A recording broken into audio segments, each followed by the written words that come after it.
Did you know that being overweight is not just affecting your heart? Hi, I'm Bernice Hunt, and I am a brain health specialist. I work with women just like you who are starting to notice a few memory challenges, and I help you to stay sharp so that as you age, you can still travel, have fun with your grandkids, and experience new adventures without missing a beat.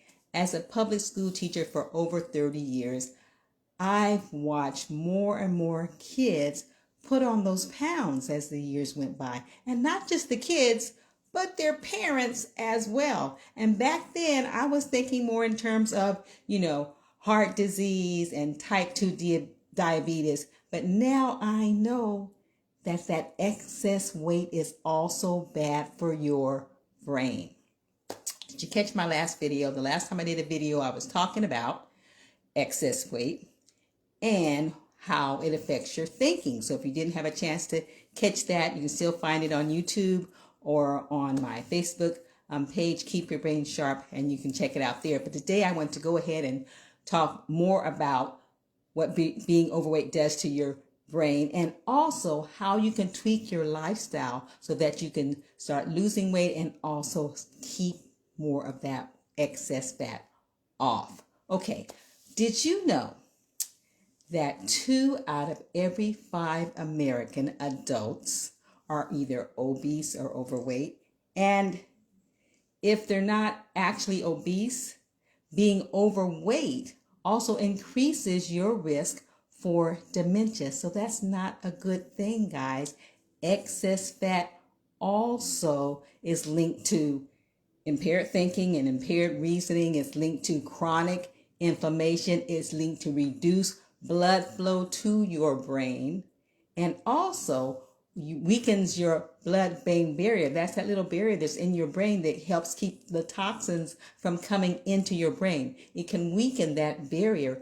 And believe it or not, I know a lot of you don't want to hear this, but studies show that excess fat, being overweight or obese, actually shrinks your brain. It says if you're overweight, you're going to be getting like a 4% shrinkage, and your brain looks about 8 years older than it should.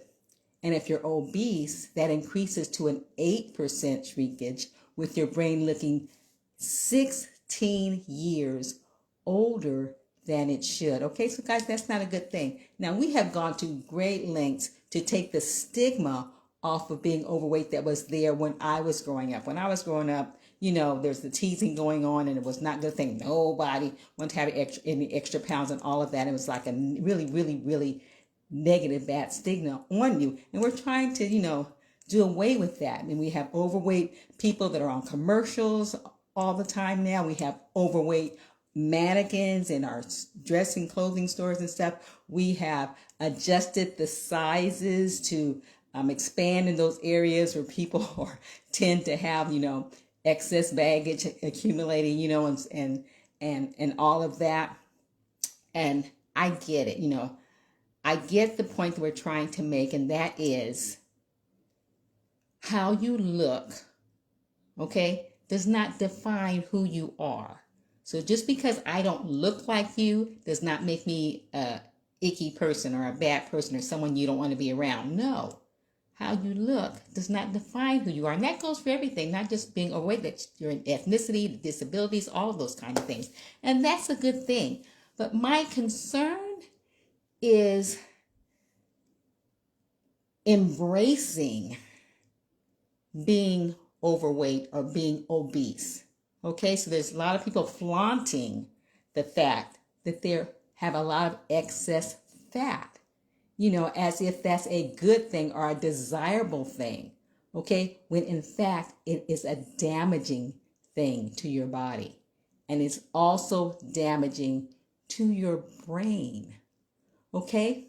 So it's not okay to want to keep the excess fat because it is doing damage to you, and the longer you stay overweight or obese, the greater your risk for serious health issues later in life, okay? And so that's an important thing to recognize and to realize. And our goal should be to prosper and to be in health. And if you have excess fat, if you have you're overweight or obese, that be in health part, if not now, then most likely later on, is not going to be something that you're going to be able to achieve. Okay, and that's my point. But here's the good news, guys. The good news is that even 5%, 10%, 15% loss of that those excess pounds help. They are a help. They help you. It's a positive thing. You don't have to lose, 100 pounds all at once. 5% of what you weigh, 10% of what you weigh, it will improve your blood pressure. It's going to improve your blood sugar. It's going to reduce your chronic inflammation. And that is what you want. So here's the deal. Best practices for losing weight and for keeping your weight in check needs to become a lifestyle with you, okay? Needs to become a lifestyle, so that's something that you're continually working on or monitoring if you want a better brain, if you want a brain to last. Those are some things that you're going to need to do. Okay, so here are 3 practices that I'm giving you today. 1 is to switch from eating those processed foods, those fast foods, okay, those ready-made packaged foods. You know what all those things are. Stop from eating that to eating homemade and, as much as possible, raw whole food.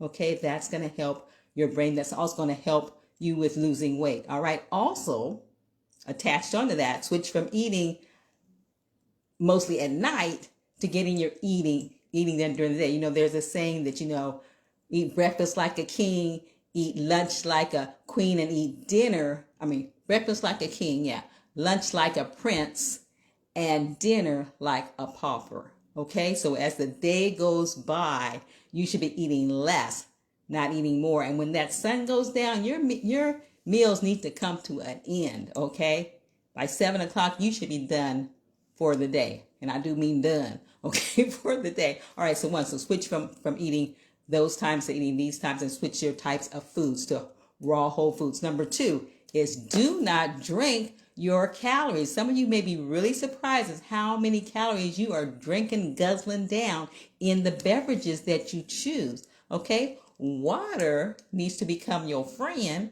Okay, and then you can infuse that with, fresh fruits or whatever you want to do, veggies or whatever you want to do. You drink your decaffeinated or uncaffeinated teas and those kind of things.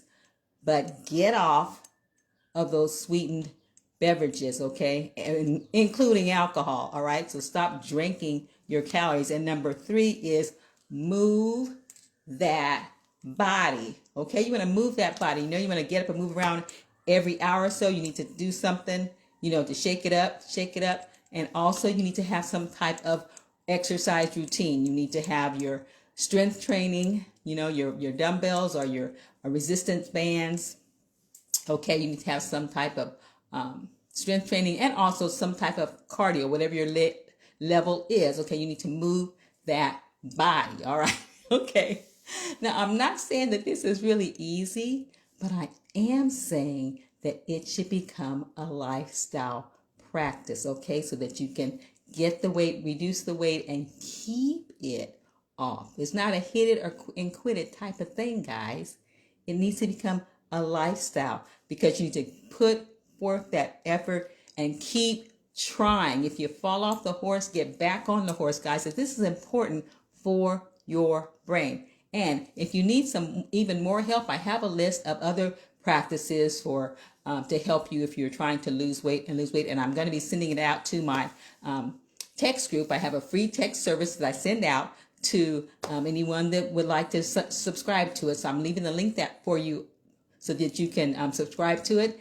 And I will be sending one of the things that I send you. I send things out about every week or whatever. I'll send one of the things I am sending is best practices for losing weight and keeping it off. Okay, because your brain's destiny is in your hands.